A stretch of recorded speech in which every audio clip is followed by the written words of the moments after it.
nuestro Padre y Padre de nuestro Señor Jesucristo.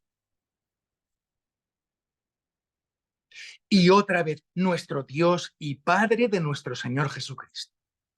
Y está hablando de un Jesús que ya está en los lugares celestes. Fíjate, es que es extraordinario, es impresionante. Pablo está llamando a Dios Padre de Jesús cuando Jesús ya está glorificado y en los lugares celestes. ¿Eso qué significa?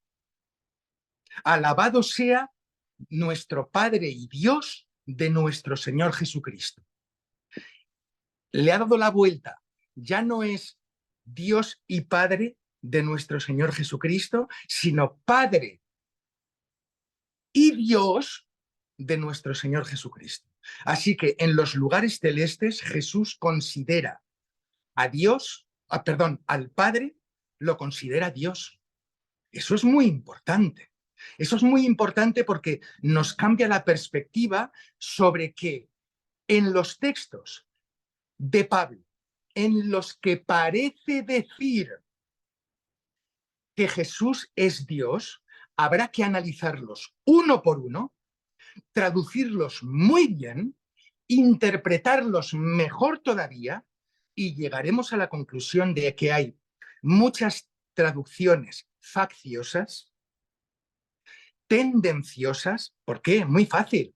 Yo no hablo mal de la moral de los traductores, simplemente es que los traductores se enfrentan a la Biblia, en este caso al Nuevo Testamento, con un sesgo, que es el sesgo trinitario. Y, por ejemplo, cuando traducen Juan 1:1, pues creen que el verbo es Jesús.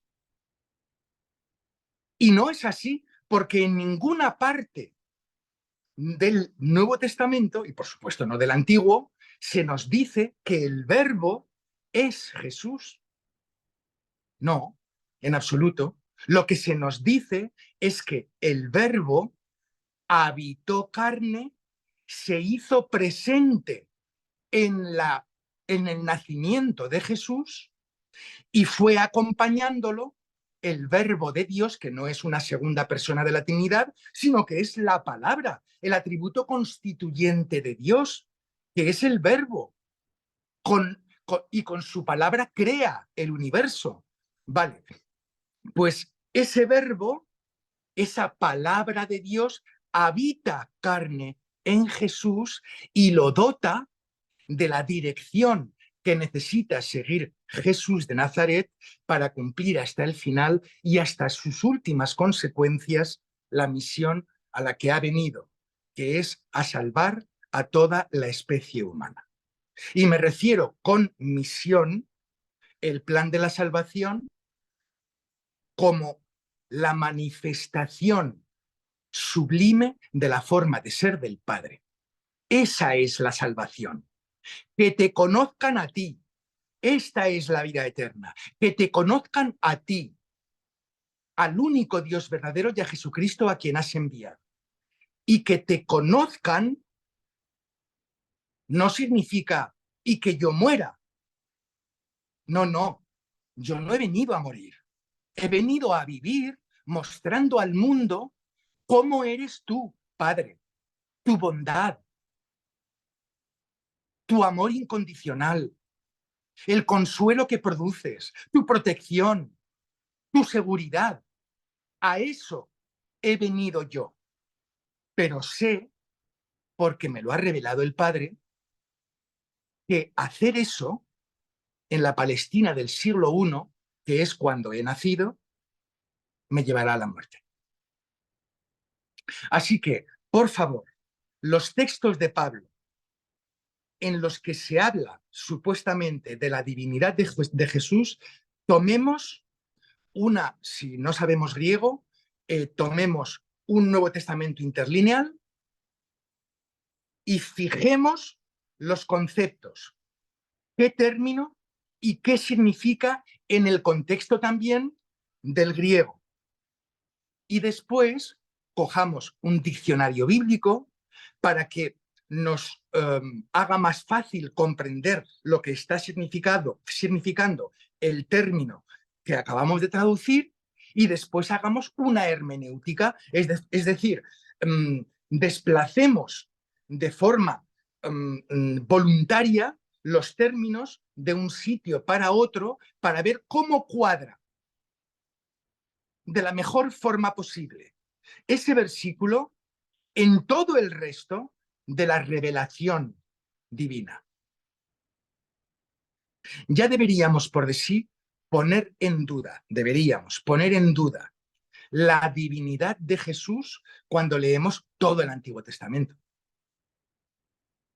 Porque el Antiguo Testamento es la puesta en escrito de un pacto entre Dios e Israel, en el que Israel es el instrumento de Dios para mostrarse a sí mismo, y Dios es el único Dios de Israel, aunque fueron millones de veces politeístas porque se levantaban, caían, se levantaban, caían, pero la cima del conocimiento de un israelita es convencerse de que Dios es el único Dios y que solo hay un Dios. Os he mostrado lo que para mí sería una metodología para enfrentar versículos o textos que parecen en total oposición a otros. Lo primero que hay que hacer es desenmascarar esa contradicción. Tratar a la Biblia en serio. Traducción sin sesgo y hermenéutica no tendenciosa. Yo creo que con esto me van a expulsar de la sinagoga, pero es que es bien plausible lo que acaba de decir, y además un tanto curioso, porque realmente una de las tantas preguntas que yo me hacía y me hago todavía, y ahora tiene un poco más de sentido para mí, es por qué Pablo, no me acuerdo en qué carta es que él dice, de que luego de que todas las cosas le sean sujetas a él bajo sus pies, o sea, estamos hablando de Cristo. Grandísimo texto y muy Uy, difícil de traducir, ¿eh? entonces después dice al final que él se va a sujetar al Padre. Entonces, la pregunta es, si Jesús realmente es así como siempre se ha creído que es, entonces, ¿qué respuesta me le podrían dar a esta pregunta? Porque realmente allí se deja notar de que ese Dios o ese Padre que presentó Jesús a lo largo de todo su ministerio, yo creo que es el mismo al que se va a sujetar al final él. O sea, eso de que todas las cosas le sean sujetas, eso es glorificación de parte del Padre para con Jesús. Claro. Pero, y el mismo hecho del que estaba hablando el hermano Juan Ramón, o sea, el mismo hecho de que el Eterno haya glorificado al Hijo, o sea, a Jesús, ese mero hecho es el que lo magnifica, no nuestra perspectiva, porque yo, como estoy diciendo ahorita, yo tengo mi concepción, yo nunca lo he dicho en el canal, yo tengo mi concepción también con respecto a eso, eh, pero sí es de analizar, como dice el hermano Juan Ramón, cada uno de los textos que se aproximen o que quieran dar a entender de que Jesús realmente es Dios. Y hay otra cosa que nosotros pasamos por alto también, y es que las distintas traducciones que nos han sido entregadas en nuestro idioma ya vienen siendo manipuladas. ¿Y en Claro. qué sentido? O sea, hay muchas personas que han vertido su teología, incluso en los subtítulos, en capítulos también que han sido divididos, o sea, todo esto ha hecho de que nosotros lleguemos a creer como el editor, porque el que traduce, él es fiel al original, para acercarse un poco más al original, porque Ujú. no puede ser equilibrado, porque como hay palabras que no pueden decirse en otro idioma, o sea, de la misma manera, entonces el traductor trata la manera de acercarse un poco, pero el editor siempre va a mezclar su perspectiva en lo que es la traducción. Y Ujú. eso lo tenemos, imagínense, yo puedo citar, por ejemplo, una Biblia. Por ejemplo, la Biblia católica enfatiza también en el Antiguo Testamento de que la mujer prácticamente apunta amarilla. O sea, es un texto que para mí en lo particular no significa eso, ¿verdad? Pero al final es su traducción, su edición, entonces allí mezclan ese tipo de cosas. Incluso hay Biblia católica que en donde dice de que Juan vio y estaba en el día domingo, dice la traducción, o sea, como aludiendo ese texto. Y hay otra cosa que a nosotros se nos olvida, ese tipo de días nunca va en la Biblia, porque en la Biblia solo se menciona por números los días. Primero, Ujú. segundo, tercero, Ujú. cuarto, quinto, hasta llegar al séptimo día. Entonces, ¿cómo vertir una palabra como esa ahí en ese texto de Apocalipsis? O sea, todo esto lo estoy dando como ejemplo para aportar un poco a lo que está diciendo el hermano Juan Ramón con respecto a hacer una hermenéutica sincera y justa del texto que tenemos en manos hoy en día. Y este tema yo sé que es un poco controversial, del cual he preguntado en este momento. Y como yo acabo de dar un ejemplo de lo que el mismo Pablo también dice, hay otro que puede sacar otro texto que alude a que realmente Dios es Jesús. Pero como dice el hermano Juan Ramón, hay que analizarlo y verlo con la lupa para ver si realmente es así. ¿Y quién nos puede dar una mejor respuesta? Obviamente Jesús al final. O sea, deberíamos de preguntarnos, ¿qué diría Jesús si se le tratara así? Este ¿Qué texto diría? de Pablo sobre la sujeción de todos los reinos a sus pies nos ha dado siempre mucha pereza. ¿Por qué? Porque es un galimatías, porque es muy difícil de leer, porque cada vez que lees una frase tienes que volver a la anterior para recordar qué te estaba diciendo su antecedente. Es un galimatías. Pero si tú, como si fuera con un bisturí, vas cortando poquito a poco y vas viendo las fases por las que va discurriendo el texto, la conclusión, desmadejando la madeja, ¿no? Tirando del hilo y quitando los nudos, yo voy a intentar hacer. No sé si lo conseguiré, pero al menos voy a intentarlo porque creo que te lo debo.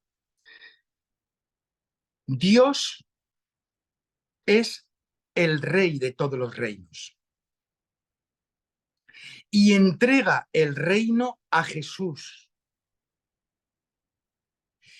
y lo sujeta a los pies. Pero después, cuando Jesús ha concluido su obra y es glorificado, lo que nos dice el final del texto es que Jesús devuelve el reino a su Padre, porque su Padre es Dios y él no. Así que fijaos cómo cambia si leemos detalladamente, despacito, con interés, este versículo nos está hablando de nuevo de que Jesús en los lugares celestes sigue considerándose un ser humano porque es lo que fue, lo que es y lo que seguirá siendo por siempre. Y fíjese que eso que está diciendo me abrió un poco el foco ahí. Y es lo que hace el Eterno en el Edén con Adán. Uh A -huh, Adán se le entregan uh -huh. todo para que él lo domine. Entonces, este segundo Adán del que habla este Pablo en las cartas, viene a ser lo mismo con respecto a lo que está mencionando el hermano Juan Ramón. O sea, el Señor trata como segundo Adán a este que viene, que es Jesús, y a él somete igual que sometió todos los reinos o digamos toda la creación. con Adán, ¿verdad? Entonces sucede lo mismo con este Jesús que presentó al Padre que nosotros conocemos hasta este momento, porque realmente Él es el que lo dio a conocer. Ningún profeta del Antiguo Testamento lo dio a conocer como Jesús lo dio a conocer. Ujú. Eso tenemos que tenerlo bien en claro. Y con respecto al texto que mencionó el hermano Juan Ramón, en donde dice que esto es la vida eterna, que te conozcan a ti, y la pregunta es que debemos de hacernos es ¿cómo conocerlo? La respuesta es obvia, tenemos que ir a Jesús para conocerlo a Él. Claro. Por eso Ujú. Jesús puede decir, el Padre y yo somos uno. Pero no porque Jesús sea divino, sino porque Jesús está completamente conectado al Padre. Efectivamente, un esposo y una esposa se consideran una sola carne, pero son distintas personas, ¿no? ¿Y por qué se consideran una sola carne? Porque tienen un objetivo común, porque recorren el camino juntos, porque se hacen crecer juntos. Eso fue Dios para Jesús. Por eso Jesús puede decir, el Padre y yo uno somos. Pero es que, además de eso, la frase contiene Padre. Es decir, Jesús considera a su Padre como Dios. Dios es su Padre. Jesús dice también, yo soy menor que el Padre. Eso está en el Evangelio, ¿por qué no lo lees? Y no quiero faltar a nadie al respeto, por favor. Yo es verdad que cuando hablo soy muy vehemente, debo calmarme y por supuesto no quiero insultar tu inteligencia, pero está ahí y no podemos obviar. Jesús lo dice, yo soy menor que el Padre. ¿Cómo un Dios va a ser menor que el otro? ¿Cómo si creemos en la Trinidad, el Padre va a ser mayor que el Hijo mayor, menor o mayor que el Espíritu Santo? No. Jesús puede decir y dice, yo soy menor que el Padre porque Él sabe que Él es un ser humano bien dirigido por la mano de Dios y Dios es Dios, el único.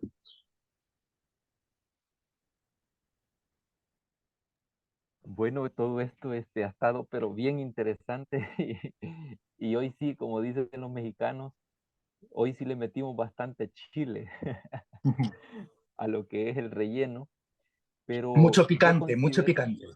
sí, yo considero que estos temas es de hablarlos así, eh, de una manera más abierta y más concienzuda. Y también porque hay mucha gente que no le gusta hablar de este tipo de temas para no meterse en problemas, ya Ujú. sea con la denominación en la que se encuentren o tal vez con su propia fe, porque realmente este tema posiblemente muchas personas podría pasarles por la mente de que eh, tal vez disminuya la fe o dejen de creer, pero realmente no es así, porque como el hermano Juan Ramón está diciendo, esto magnifica más lo que es nuestra fe. O Ujú. sea, todo esto nos debe de o sea, poner a pensar a nosotros, analizar los textos, no de la manera que nos ha sido enseñado, porque realmente si nosotros nos detenemos a pensar de quién depende lo que es la doctrina o el dogma de la Trinidad. Esto se lo debemos a la patrística. De Ujú. allí depende todo esto. Y la pregunta Siglo es, IV después de Cristo. ajá, ¿tu fe depende de la patrística o depende de conocer al Padre? He ahí la pregunta. Entonces, si realmente nuestra fe está condicionada a creer en una Trinidad, entonces quiere decir que lo que dice Jesús y lo que dice Pablo, entonces tenemos que decir que están equivocados, Ujú. porque Jesús realmente él mismo dice que la vida eterna consiste en eso al final. Entonces, todo esto me lleva a pensar a mí de que al final, si tú consideras que esto daña tu fe, entonces como siempre lo he dicho, tú tienes el derecho de seguir creyendo como crees. Porque aquí en este conversatorio, claro, y como siempre he dicho yo en el canal, yo no estoy tratando de convencer o asentar ningún tipo de doctrina. Simplemente yo presento el tema y si te gusta, está bien. Y si no te gusta, pues ni modo, no hay problema. Yo sigo mi camino y tú el tuyo. Así de sencillo. Sigue estando Entonces, bien, esa es la claro, libertad que todos tenemos, claro. de que podemos pensar, podemos analizar. Y hay otra cosa, y si te gusta estar adoctrinado o dogmatizado, entonces ese es el problema de cada quien. No hay ningún Ujú. problema con eso para nosotros. Así Mira, que voy a poneros un ejemplo de mm, texto útil para dar el martillazo en la cabeza a quienes nos consideramos seguidores del Dios único. Y es esa frase de Tomás. Buf, cuánto me restregan la frase de Tomás, ¿eh? Cuando ve a Jesús transformado, un Jesús que puede atravesar paredes, ¿verdad? Es otra forma de ser. Y dice, Señor mío y Dios mío, ¿eh? Claro, ahí la persona trinitaria te dice, "Ja", y Jesús no dice nada. O sea, Jesús no protesta porque le llamen Señor mío y Dios mío. ¿Por qué no protesta? ¿Por qué no lo pone en su sitio? ¿Por qué le dice, pero por cómo me llamas esto? Vamos a leer la frase con otra entonación, con otra entonación. Tomás ve a Jesús, no se lo espera porque no había creído, se echa a sus pies y dice, Señor mío, Dios mío, como nosotros, es una interjección, es una expresión de asombro. Está diciendo, ay Dios mío, pero ¿qué he hecho?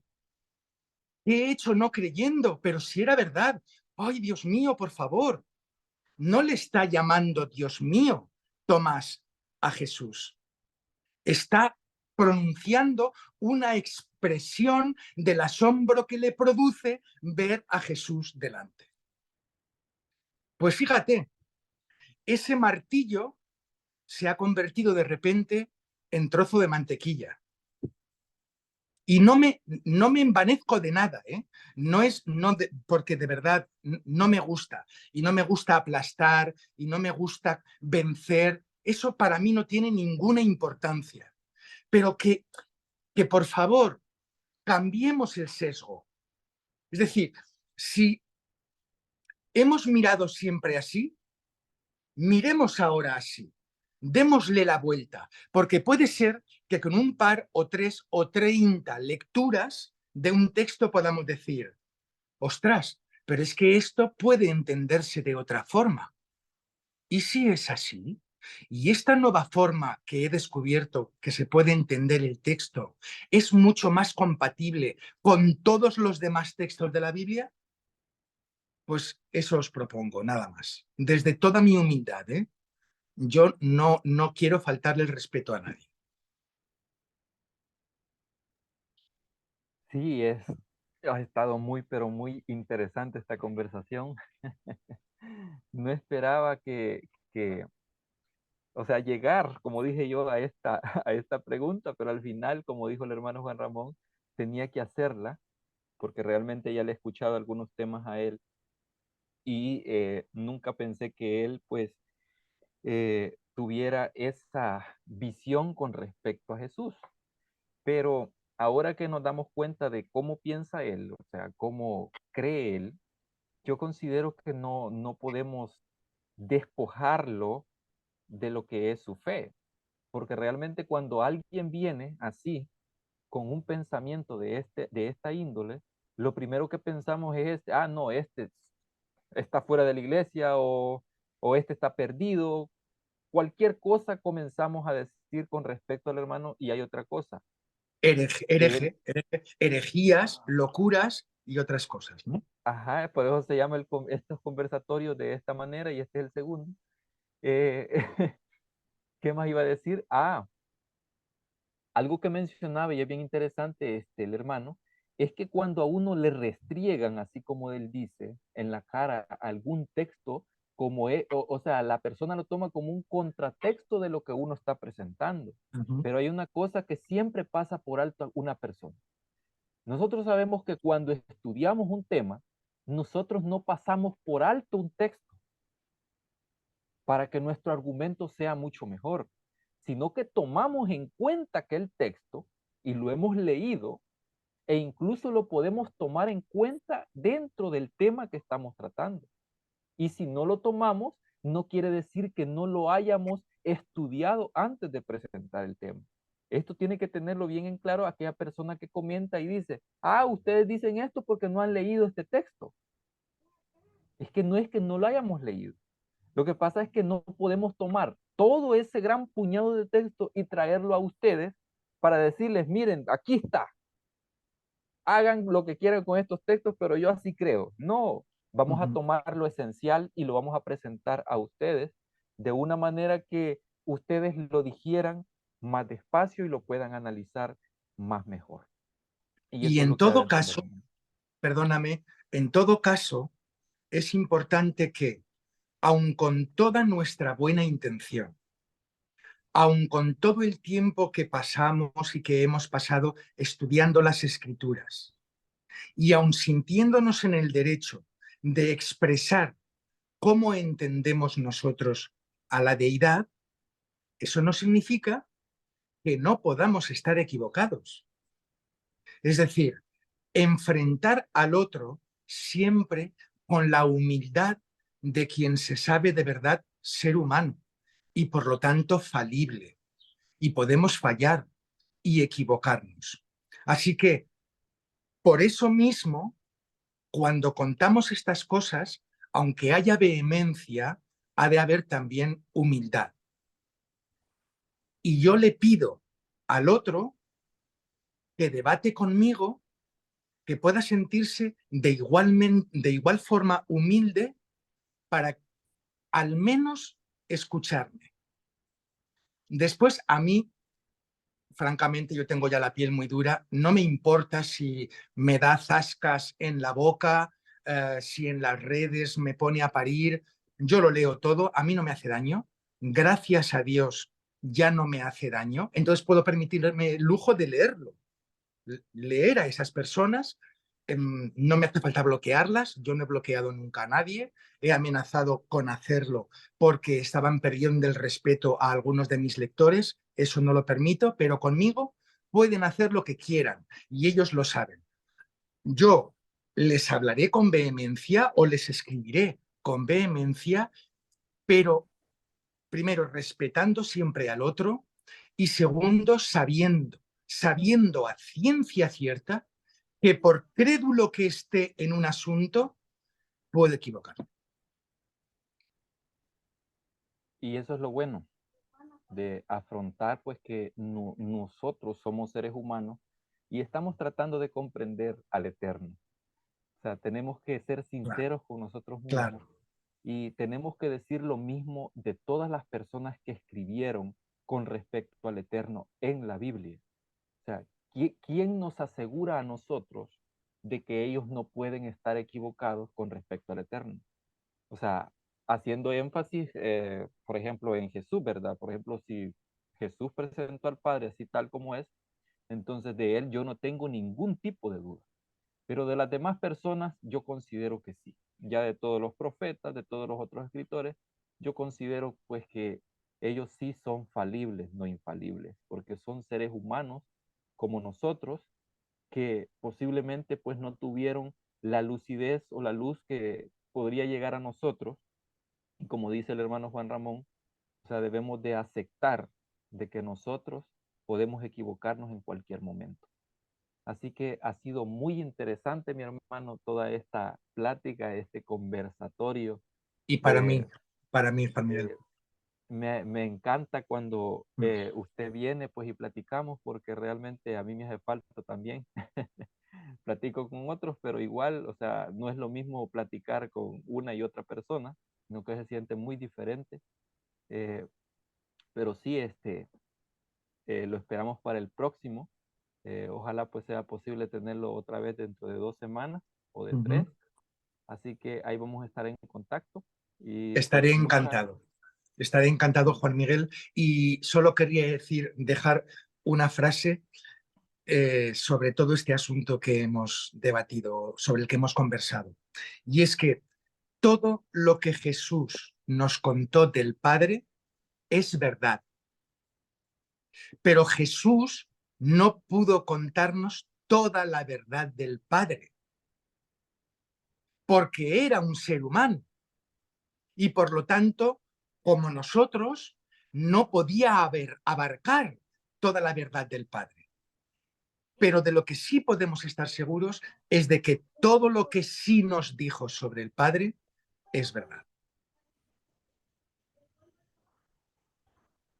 sí, es la verdad y como digo, a nosotros nos falta mucho porque realmente al final, ya para terminar, eh, al final nosotros incluso ya cuando Él se manifieste, o sea, el Padre Eterno se manifieste a nosotros vamos a estar aprendiendo más de Él.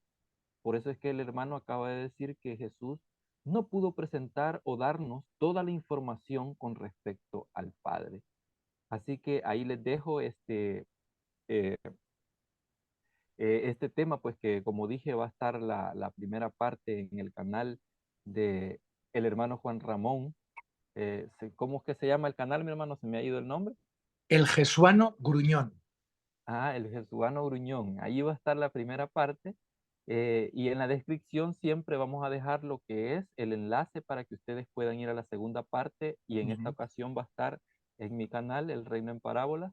Así que disfruten o más bien, espero que hayan disfrutado de toda esta conversación que ha estado muy, pero muy picante y muy deliciosa también. Así que Y desde luego también pueden disfrutar de ponernos en comentarios.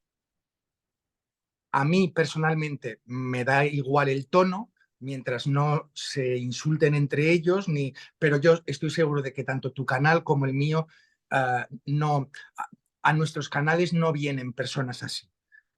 Pero ellos también pueden decirnos qué piensan sobre lo que les hemos contado, porque sería muy interesante, podríamos aprender también tú y yo de ellos. Así que así es. os ruego que tanto en el canal de Juan Miguel, El Reino en Parábolas, como en el mío, el Jesuano Gruñón, os sintáis libres de poder comentar, de dejarnos vuestros comentarios sobre qué pensáis sobre la deidad. Ok, están todos invitados a comentar entonces. Así que muchas bendiciones para todos y también pues saludos para usted también, mi hermano, Hasta hasta allá pronto. donde se encuentre. Hasta pronto y muchas gracias por invitarme. Nos vemos pronto. Amén.